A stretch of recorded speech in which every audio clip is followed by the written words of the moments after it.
Hello and welcome back on another video of Commerce League. Chapter number 2 class 12 business studies exam आ रहा है, उसके लिए हम लोग फटाफट आपके सामने वीडियो लेकर आ रहे हैं। चैप्टर 1 आपने आई होप पढ़ लिया होगा, नहीं पढ़ा है नहीं समझा है तो डिस्क्रिप्शन बॉक्स में लिंक है, प्लेलिस्ट ऑलरेडी बना रखी है, जाइए और खूब एंजॉय कीजिए।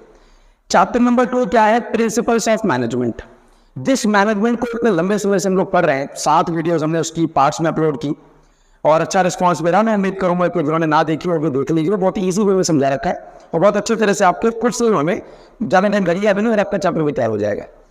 सो गाइस, मैनेजमेंट के प्रिंसिपल्स को पढ़ना है हमको चैप्टर नंबर 2 में। देखिए प्रिंसिपल्स वर्ड का क्या मतलब है, दो बातें बताता हूँ आपको। एक बात आपने कभी सुना होगा, संस्कार से भी सुना होगा, इंग्लिश में कहते हैं वैल्यूज। वैल्यूज जो है वो अल्टीमेटली कनेक्टेड किसके साथ होती है? वो होती है एथिकल। एथिकल का मतलब है कि आप किसी को आपको मौका मिला आपको पानी पिलाने का, आपने उन्हें पानी पिलाया, प्यासा भाई, भूख लगी थी आपने भोजन करा दिया, कोई रास्ते में रोड क्रॉस नहीं कर पा रहा है आपने उसे रोड क्रॉस करा दिया। तो सारी एथिकल चीजें हैं, आपके अंदर वैल्यूज कैसी हैं, आप संस्कार कैसे रखते हैं, उन चीजों पर है। ठीक इसी के साथ जुड़ता है जो शब्द एक जो हमको चैप्टर में पढ़ना है, वो है प्रिंसिपल्स। अच्छा, दोनों केसेस में अगर हम बोले तो वैल्यूज को हम सिद्धांत कहते हैं और प्रिंसिपल्स को भी सिद्धांत कहते हैं कि मतलब क्या सिद्धांत है तुम्हारे जीवन में, ऐसे कौन से चीजें तुमने बनाई है लाइफ में, रूल्स अपने लिए, दूसरों के लिए, अपने से रिलेटेड, जिसको आप कॉम्प्रोमाइज भी करोगे। सो प्रिंसिपल्स में सेम ही चीज है, बट वो एथिकल नहीं होती, वो क्या रहती है? टेक्निकल रहती है। प्रिंसिपल्स क्या होते हैं? ये टेक्निकल टर्म्स होते हैं। इसका मतलब कि लेमैन को ये हो सकता है बातें समझ में ना आए, ये तो समझ में आ ही जाएगी। जो लॉ मैन है, जिसको विषय की समझ है, जिसको सब्जेक्ट की नॉलेज है, उसको एग्जैक्टली पता होगा प्रिंसिपल्स एक्चुअली टेक्निकल है और टेक्निकल चीज सबको समझ में नहीं आती। आप बड़े लकी हैं और आप तो क्लास 12 में आ गए तो आपको तो आना ही आना है। प्रिंसिपल्स में बच्चों वेरी वेरी इंपॉर्टेंट, प्रिंसिपल एक प्रकार से स्टेटमेंट होती है। जैसे आपको किसी ने कुछ कहा, किसी ने छोड़ो, आपके मन में आपने कहा कि यार वो आज काम मन नहीं कर रहा, काम करने का मन नहीं कर रहा, कम ऑन, मन कैसे नहीं कर रहा? तुम्हारे को मिला ही कितना है? 60-70-80 साल का तो वजन मिला है, वजन मतलब उतना इतना ही समय मिला है, उसमें 20-25 साल तो नहीं निकल गए। अरे भैया, अगर तुम हर चीज मन से करने बैठोगे तो मन तो बड़ा पापी है ना। मन क्या करवा लेगा तुम्हें क्या पता है? कभी कुछ कराता है, कभी कुछ कराता है, कभी कहते हैं मेरा मन नहीं कर रहा। मन नहीं करना नहीं है, do not become the slave of your मन, मेक द मन ऑफ योर स्लेव। इसका मतलब उसके दिमाग के गुलाम ना हो जाओ, उसको अपना गुलाम बनाओ। ये प्रिंसिपल्स है। प्रिंसिपल एक ऐसा स्टेटमेंट होता है, एक ऐसा यूनिवर्सल स्टेटमेंट होता है जिस स्टेटमेंट को आप कहीं भी अप्लाई कर सकते हो, किसी भी जगह अप्लाई कर सकते हो। कॉज एंड इफेक्ट रिलेशनशिप होता है, फंडामेंटल ट्रुथ पर होता है। आप कुछ भी अभी में सोच नहीं रहे हो, अभी में सोच के आपने प्रिंसिपल्स तय किए, मैं मैनेजमेंट करने वाला हूं, मैं इन प्रिंसिपल्स पे करूंगा, इन 4 पॉइंट्स पर मैं कभी मैनेजमेंट करते हुए कॉम्प्रोमाइज नहीं करूंगा, चाहे मुझे फायदा हो चाहे मुझे नुकसान हो।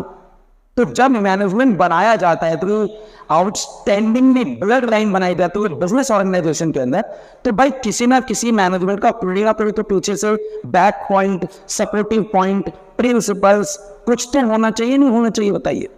सो प्रिंसिपल जो है बिजनेस नहीं है उसको भी, नई बिजनेस है उसके लिए भी, छोटा साइज कोई कंपनी का है उसके लिए भी, बड़े साइज की कंपनी है उसके लिए भी, मैनेजमेंट चाहे 2 लोग 3 लोग कर रहे हैं, चाहे 200-300 लोग कर रहे हैं, प्रिंसिपल्स बनाना बेहद जरूरी है ताकि वो प्रिंसिपल्स क्या करता रहे, मैनेजमेंट को समय समय पर गाइड करता रहे। कॉन्स्टिट्यूशन क्या करती है गवर्नमेंट को? कॉन्स्टिट्यूशन क्या करती है सरकार के लिए और किसी भी बॉडी के लिए? कॉन्स्टिट्यूशन एक प्रकार से मार्गदर्शक है, एक गाइडलाइंस है, डिसीजन मेकिंग में हेल्प करती है कि अगर कोई डिसीजन आपको लेना है तो पहले आप कॉन्स्टिट्यूशन को देख लीजिए, उसके अगेंस्ट में कोई जाकर डिसीजन मत लीजिए। ऐसे ही जब मैनेजमेंट अपना काम करे, डिसीजन मेकिंग करे, तो कौन से वो चीजें हैं जो उसको गाइड करेगी, उसका कहते हैं प्रिंसिपल्स। तो what are the principles of management?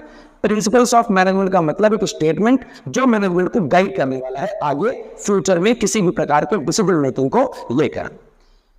In principles के बारे में ये 6 फीचर्स हैं, 6 विशेषताएं हैं। अगर आप 6 फीचर्स पढ़ लीजिए तो आपको समझ में आएगा कि मैनेजमेंट इज नॉट समथिंग कि आपने सोचा और आपने कर लिया, management is going to be vital.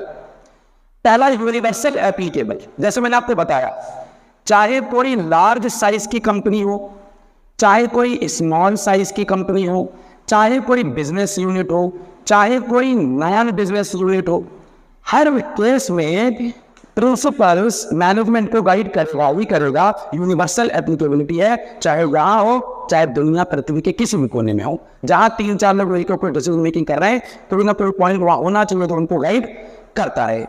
Second है जनरल गाइडलाइंस। अब जनरल गाइडलाइंस का मतलब क्या है? देखिए, कई बार क्या होता है, हम लोग तुरंत सॉल्यूशन पर कूदते हैं, we are supposed to jump over the results first of all. नहीं, रुक जाओ, थम जाओ। जब तक हमारा प्रोसेस अच्छा नहीं है, रिजल्ट अच्छा नहीं हो सकता। क्लियर है? So first of all will have to focus on the process. और प्रोसेस को करवाएगा कौन? ये प्रोसेस के लिए गाइड करेगा कौन? उसका नाम है प्रिंसिपल्स। तो कभी भी अगर हम बोल दें तो भैया ये जो आपने प्रिंसिपल्स बताए हैं, मतलब ये प्रिंसिपल्स ऐसे नहीं, तो मैनेजमेंट को कभी कोई दिक्कत नहीं होगी, मैनेजमेंट को कभी कोई दिक्कत मतलब कोई क्वेश्चन नहीं होगा। मैनेजमेंट तो बड़े मस्त पे अपने फैसले लिए, मैनेजमेंट तो सही तरीके से परफॉर्म होगा। नहीं बेटा, नहीं, बिल्कुल नहीं। ये रेडीमेड सोल्यूशन प्रोवाइड नहीं करता बेटा, ध्यान रखना है। मैं वर्ड लिख रहा हूँ, डू नॉट, किसका लिख रहा हूँ मैं? इसका लिख रहा हूँ बेटा, है ना? इसको हटा देता हूँ। Do not provide readymade solution. बेटा एग्जाम के अंदर कोई स्टडीज में ये वाले वर्ड्स आते हैं तो ये ध्यान रखिएगा। रेडीमेड, और एक और वर्ड होता है straight jacket. Straight jacket. So straight jacket solution कभी भी प्रोवाइड नहीं करता हमारा प्रिंसिपल्स। हाँ, डिसीजन अच्छे होंगे, उसके लिए बेहतरीन तरीके से आपको गाइडलाइंस बताया था। जनरल स्पेशल गाइडलाइंस नहीं है, जनरली बताया था ये करना चाहिए, ऐसे करना चाहिए, ये करना चाहिए। इवोल्यूशनरी बेसिकली मतलब ये है कि कोई भी प्रिंसिपल्स ओवरनाइट रात को प्रिंसिपल बना दिया मैनेजमेंट ने, कोई रूल बना दिया, गाइडलाइंस बना दी, ऐसे नहीं होता। हमेशा इवोल्यूशनरी वर्क का मतलब होता है डीप रिसर्च की जाती है। सबसे पहले बहुत डीपली ऑब्जर्वेशन की जाती है, एक्सपेरिमेंट किया जाता है। एप्लीकेशन करने से पहले सारी चीजों को बहुत कायदे से समझा जाता है, उसके बाद कहीं जाकर प्रिंसिपल्स डेवलप किए जाते हैं। तो प्रिंसिपल्स तो ऐसा नहीं है कि यहाँ में किसी ने भी रात बना दिया, दिनों दिन बना दिया, उसके बाद चलो अब यही तुम्हारे लिए है, तुमको यही करना है। No, every principle that you are working, every principle, it has to be focused, or it has to be made on the ground of that you have done the deep observation, deep research, and then you are basically coming with, now this is the principle that needs to be followed in your company and business organization. If you do it, it will be wonder. Now let's come to another point, which is flexibility. You understand one thing, कोई भी business dynamic solution में होता है, कोई भी fixed stable तो होता नहीं है, क्योंकि जब लाइफ चेंजेस का ही एक प्रोडक्ट है तो बिजनेस कहाँ से स्टेबल हो जाएगा? बिजनेस किसमें काउंट होता है? बिजनेस करता है रेगुलरिटी में चेंजेस आते रहते हैं। तो जब एनवायरनमेंट में चेंजेस आ रहा है तो फिर आपके प्रिंसिपल्स भी कैसे होने चाहिए? एडेप्टेशन टू चेंज, परिवर्तन को तुरंत ग्रहण करे। It means it has to be flexible sir. So अच्छी फीचर्स क्या है कि प्रिंसिपल हमारे फ्लेक्सिबिलिटी होते हैं। अगर देखते हैं सिचुएशन कुछ अलग वे में रिएक्ट कर रही है, कुछ अलग वे में एक्ट कर रही है, प्रिंसिपल्स अलग वे में फिर रिएक्ट करते हैं, उसको चेंज कर देते हैं। प्रिंसिपल को कुछ चेंज करना पड़े तो कर सकते हो। एक टाइम में अगर गांव के टाइम में देखो या पहले के टाइम में देखो, कहाँ रात के 8 बजे के बाद कोई काम करता था। आज के बजे को 10-11 बजे तक रात में काम हो रहा है। पहले वो चीज़ें एकदम इम्पॉसिबल थी, आज वो चीज़ें बड़ी कॉमन हो गई है लाइफ स्टाइल में। तो जब चेंज आ गया तो आपको भी अपने रिएक्शन में चेंज लाना पड़ेगा, अदरवाइज आप और पीछे रह जाएंगे। This is what management principles is all about. Fifth है cause effect relationship. तो उसका मतलब ये होता है बच्चों कि जब भी कभी कोई प्रिंसिपल्स कोई भी कंपनी बनाती है ना, सबसे पहले वो ये देखती है कि मैं लगातार जब किसी कंपनी में एप्लीकेशन करना है, मतलब मुझे एप्लीकेशन करना है, मतलब मुझे प्रिंसिपल्स को यूज करना है। यूज करने से पहले, जैसे मैंने पहले भी बताया, डीप रिसर्च किया जाएगा, डीपली ऑब्जर्वेशन की जाएगी, ठीक है। उसके बाद एक्सपेरिमेंट किया जाएगा कई सारी कंपनीज के अंदर, कई सारी बिजनेस ऑर्गेनाइजेशंस के अंदर। और जब ये लगेगा तो ये बहुत सभी जगह पर लंबे समय मेजोरिटी में ये रिजल्ट दे रहा है, ये रिजल्ट दे रहा है। तो रिजल्ट को ध्यान में रखते हुए फिर कहीं जाकर प्रिंसिपल्स को हम यूज करते हैं, बनाकर सीधे यूज भी कर देते। तो एक्सपेरिमेंट होता है पूरा, इसलिए कई बार प्रिंसिपल्स को साइंस बेस्ड भी कह देते हैं कई बार। अगर आता है कॉन्टिजेंट, देखो बेटा, कॉन्टिंजेंट का मतलब ये है कि टाइम टू टाइम है, टाइम टू टाइम या प्लेस टू प्लेस, जगह बदल जाती है, समय बदल जाता है, तो हमारे जो प्रिंसिपल है वो भी वेरी करते हैं, वो चेंज होते हैं। ऐसा नहीं है जो रिलायंस एंटरप्राइज के लिए जो मैनेजमेंट ने प्रिंसिपल से बनाए होंगे, वो परचून की दुकान चलाने वाला हमारे एरिया में जो है वो सेम प्रिंसिपल्स को फॉलो करेगा? बिल्कुल नहीं करेगा, क्योंकि उसकी नीड अलग है, उसकी हायरार्की, उसकी वांट, उसके डिजायर्स अलग है, उसकी क्वांटिटी अलग है, बेचना अलग है, तो सब कुछ अलग है। मैनेजमेंट और जरूर है, वो भी करेगा, वो भी करेगा, लेकिन उसके अपने एजेंडाज है, वो उसके अनुसार प्रिंसिपल सेटअप करेगा, ये अपने हिसाब से करेगा। इसलिए प्लान जो मैनेजमेंट के प्रिंसिपल्स है वो basically in the nature of very करते रहते हैं। This is what the principle is management.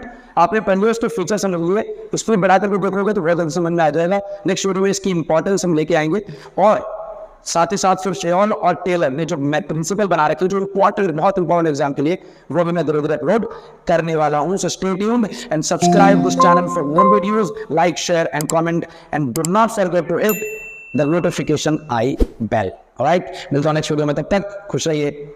जय श्री राम।